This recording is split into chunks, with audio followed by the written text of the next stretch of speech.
5 starts now.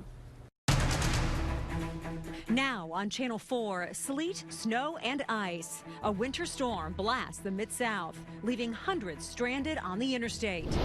We're just sitting there kind of worried because we haven't heard from anyone how long it's going to be like that. And tonight, the weather outlook changes again. Get ready for record cold. Live with a forewarned weather alert. This is Channel 4 News at 5.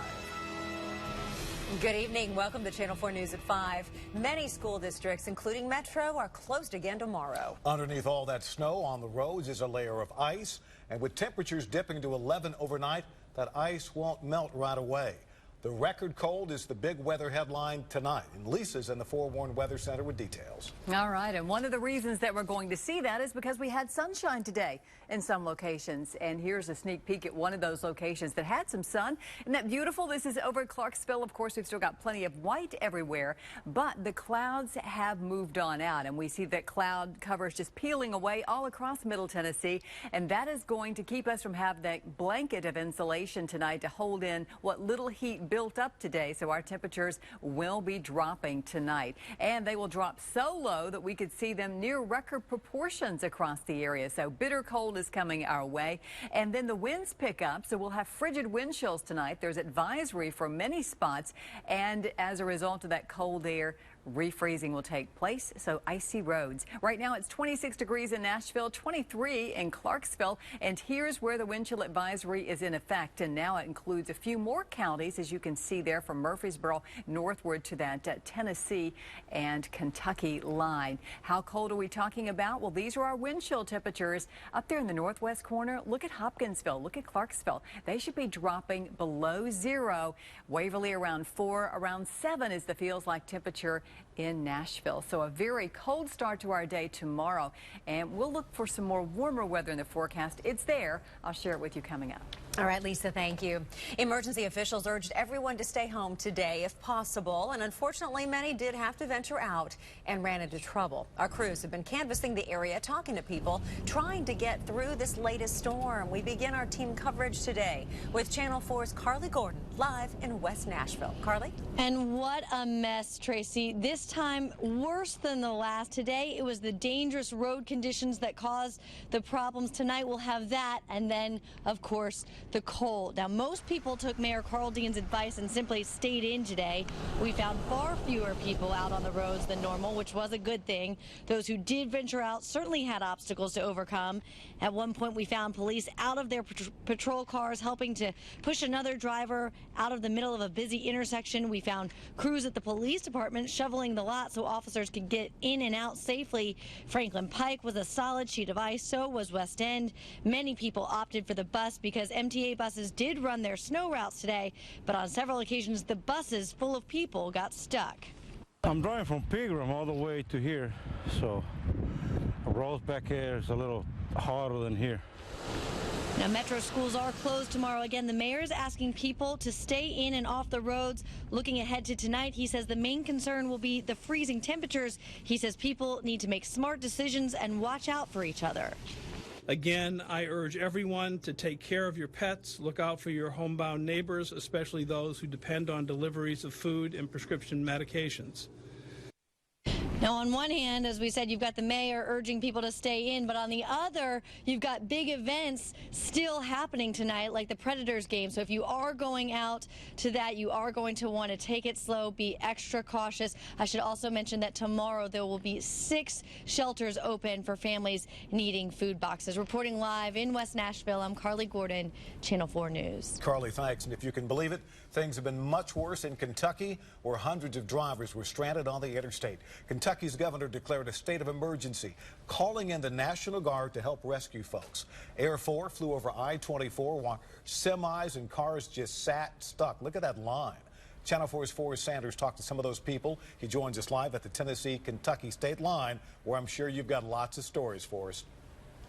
Yeah, well, we certainly did have a lot of stories to tell about this. We got up I-24 about into the Princeton area, and that's about as far as we could possibly get. There were trucks that were kind of blocking our way, that tow trucks were having to move out of the way. And if you take a look over here in the Oak Grove area, you can see some trucks that are kind of waiting by the side of the road here. These are people who aren't wanting to go up I-24 because of those major problems on the interstate. Now, starting around exit 86, I-24 in Kentucky was shut down for a large part of the day. Crews have been working to clear a lane of the interstate so emergency crews could go through. We talked with one man traveling from Minneapolis who got caught in a total traffic standstill on I-24 early this morning for 7 hours. We sleep. We just sat in the car, you know, and just talked about how beautiful it's going to be in Florida when we get there. And he was actually telling us also that he is moving to Tampa right now, which I think we can all agree, as of these temperatures right now, we might all feel like being in Tampa at the moment. In Oak Grove, I'm Forrest Sanders, Channel 4 News. I'd prefer Key West, but hey, Tampa. I'll take Tampa. Not so shabby. Thank you, Forrest. Well, many people did not take the day off. They were out first thing trying to dig out. And they made a lot of progress. Channel 4's Dennis Ferrier is live in Clarksville. Dennis. With the hat. Yes. Well, I think when you wake up in Clarksville to 8 inches of snow, I think a lot of the business owners weren't thinking about opening today, but they were definitely thinking about, what do I need to do to be able to open tomorrow? Clarksville got the kind of snow that leaves an impression. It closed most of the businesses, and the ones that did open this morning were high risk. Markeisha Waddell almost made it, getting stuck just 10 yards from work. I'm not good at driving in the snow anyway, so I think I pulled in a little too slow, and my client said I should have floored it, but I didn't. And as a result, we're stuck at the end of the driveway. Markeisha is here today because of customers like Simone Edwards who would have walked to Jem's Beauty Salon. It was very rough. But it's that important to you. It is that important because I have to look good. And talk about looking good, how about these roads? Many bone dry by 1 p.m., allowing people to at least get to their businesses to start digging out for tomorrow. And this is downtown Clarksville right now, and I got to tell you, downtown was pretty much closed today, almost more than 90% of the businesses. But the plows have come through. They've made a lot of progress. The main roads are very plowed, but these side roads, there's still a lot of ice. But it's still 8 inches of snow is a lot of work, and it's amazing how well Clarksville did. We didn't get in any of the neighborhoods, but of course, the one thing we didn't mention, which is very important to everyone out of school today, it's great snowball fight weather. Lots of snow for snowmen, snowball fights.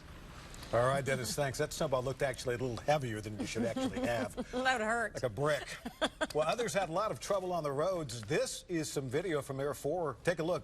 That's Interstate 40 near Beckwith Road in Mount Juliet. A yellow truck spun out. A wrecker was there trying to get the truck loaded as well as we were flying over right there. And Channel 4's Kimberly Kurth went the other direction on I-40 for us. Driving conditions west of Nashville are dangerous. There is ice and snow just about everywhere you look. And the concern now is anything that may have started to melt today will refreeze overnight. We made our way to Cheatham and Dixon counties earlier today, and it wasn't easy. On I-40 West, we saw a semi stuck in the snow and only one lane of the interstate clear. In Dixon and Charlotte, back roads were treacherous. On 49, you couldn't drive more than 20 miles per hour. It was much of the same as we made our way into Ashland City. As you can see, the pavement's wet. With it getting down into the single digits, it's going to freeze again. So we're going to have some black ice issues and, of course, frozen roads overnight. So we still want folks to be safe and be cautious when they're out driving tonight. Your best bet, stay inside if you can, especially once the sun goes down and those temperatures drop even more tonight. If you do have to get out, make sure to take it nice and slow. And some of the places where we were today, the roads were covered with a solid sheet of ice. For now, reporting in Cheatham County, Kimberly Kurth, Channel 4 News. And the weather is being blamed for a death in Dixon County. We're told one person was killed when a car slid off the road on Highway 70 after hitting some ice. Our coverage of this winter storm continues. If you're wondering why some roads are clear when others aren't, We have answers coming up. Plus, a close call as a plane, I should say, skids off a runway in bad weather. And as we go to break, some more images from the snow today. These folks had the right idea. A perfect day for some sledding at Percy Warner Park on the grounds of the steeplechase.